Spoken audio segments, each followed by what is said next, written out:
आप देख रहे हैं पॉइंट बिहार। आइए जानते हैं बिहार की आज दिन भर की टॉप और प्रमुख खबरें। प्रधानमंत्री नरेंद्र मोदी 26 सितंबर को बिहार में मुख्यमंत्री महिला रोजगार योजना की शुरुआत करेंगे। इस योजना के तहत 75 लाख महिलाओं को 10-10 हजार रुपए की पहली किस्त सीधे उनके बैंक खातों में भेजी जाएगी। इस कार्यक्रम में मुख्यमंत्री नीतीश कुमार मुख्य अतिथि होंगे, जबकि प्रधानमंत्री मोदी ऑनलाइन जुड़ेंगे। इस पहल से महिलाओं को स्वरोजगार के अवसर मिलेंगे, जिससे उनकी आर्थिक स्थिति मजबूत होगी। इसके साथ ही उन्हें 2 लाख रुपए तक की अतिरिक्त वित्तीय सहायता भी प्रदान की जाएगी।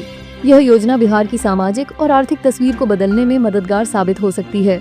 मुख्यमंत्री नीतीश कुमार ने 25 सितंबर को पटना के दीघा क्षेत्र में जेपी गंगा पथ परियोजना के विस्तार का शिलान्यास किया। यह 35.56 किलोमीटर लंबा मार्ग दीघा से शेरपुर बिहटा होते हुए कोइलवर पुल तक जाएगा, जिसकी लागत 6,445 करोड़ रुपए के करीब है।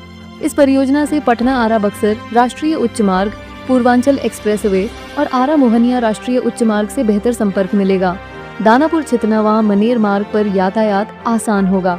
पूर्णिया के निर्दलीय सांसद और कांग्रेस नेता पप्पू यादव ने महागठबंधन में मुख्यमंत्री के चेहरे को लेकर बड़ा बयान दिया है। उन्होंने मोतिहारी में कहा कि चुनाव के बाद विधायक मुख्यमंत्री का चेहरा तय करेंगे। पप्पू यादव ने यह भी स्पष्ट किया कि कांग्रेस पार्टी के सम्मान के साथ कोई समझौता नहीं होगा। उन्होंने एनडीए से सवाल किया कि उनका सीएम फेस कौन है, जबकि अमित शाह कई बार कह चुके हैं कि वे उनके नेतृत्व में लड़ेंगे, लेकिन सीएम फेस बाद में देखेंगे। पप्पू यादव ने कहा कि कांग्रेस कार्यकर्ताओं और नेताओं के सम्मान से कोई समझौता नहीं होगा।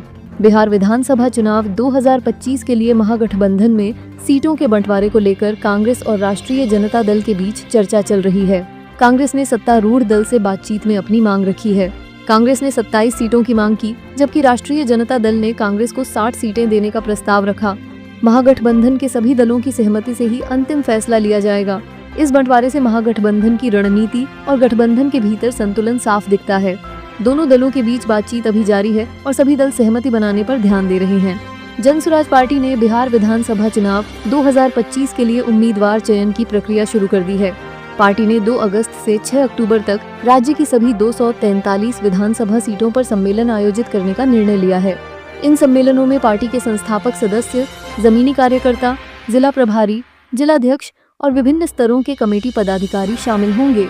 सम्मेलन के दौरान उम्मीदवारों की सामाजिक और राजनीतिक प्रभावशीलता, चुनाव जीतने की क्षमता और क्षेत्र की राजनीतिक स्थिति पर चर्चा होगी। पार्टी ने कार्यकर्ताओं के सुझावों पर आधारित नवाचारी तरीके से टिकट वितरण का निर्णय लिया है। कैनरा बैंक ने 3,500 अप्रेंटिस पदों पर भर्ती की घोषणा की है। आवेदन प्रक्रिया 23 सितंबर से शुरू होकर 12 अक्टूबर तक चलेगी। इच्छुक उम्मीदवार पहले राष्ट्रीय अप्रेंटिसशिप प्रशिक्षण योजना पोर्टल पर पंजीकरण करेंगे और फिर बैंक की वेबसाइट पर आवेदन भरेंगे। सामान्य ईडब्ल्यूएस और ओबीसी उम्मीदवारों से 500 रुपए शुल्क लिया जाएगा, जबकि एससी, एसटी और पीडब्ल्यूबीडी उम्मीदवारों से कोई शुल्क नहीं होगा। चयन प्रक्रिया में मेरिट लिस्ट, स्थानीय भाषा परीक्षा, दस्तावेज सत्यापन और चिकित्सा फिटनेस शामिल हैं। चयनित उम्मीदवार को प्रतिमाह 15,000 रुपए का स्टाइपेंड मिलेगा। चिराग पासवान की पार्टी लोजपा रामविलास ने बिहार विधानसभा चुनाव से पहले उम्मीदवारों की सूची तैयार करने की प्रक्रिया शुरू कर दी है। पार्टी के संसदीय बोर्ड की मंगलवार को हुई बैठक में प्रमुख सीटों पर संभावित नामों पर चर्चा हुई। पुराने कार्यकर्ता और पिछले चुनावों में प्रदर्शन के आधार पर पैनल बनाए जाने का निर्णय लिया गया। यह पैनल बाद में केंद्रीय संसदीय बोर्ड को भेजा जाएगा, जो कि अंतिम उम्मीदवारों का चयन करेगा। लोजपा 30 सीटों से कम मांगने के मूड में नहीं दिख रही है।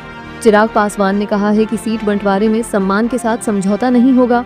बीएसएफ ने वर्ष 2025 के लिए हेड कांस्टेबल, रेडियो ऑपरेटर और रेडियो मैकेनिक के कुल 1,121 पदों पर भर्ती के लिए आवेदन प्रक्रिया 25 सितंबर को बंद कर दी।